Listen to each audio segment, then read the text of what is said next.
మెట్టు గడ్డ మీద యుద్ధం మొదలాయరో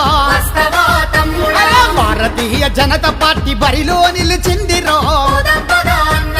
ఖమ్మంలోన కమలం పువ్వే గెలవాలెరో ఆంధ్రా వినోదురావు విజయ పేరి మోగించగా నరేంద్ర మోడీ నరేంద్ర మోడీ నరేంద్ర మోడీ నరేంద్ర మోడీ దీవెనతో మన ముందుకు వచ్చారో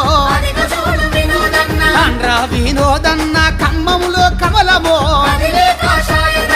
రారా పోదాము వినోదన్న జత కట్టి పోదాం పదరా మన బీజేపీ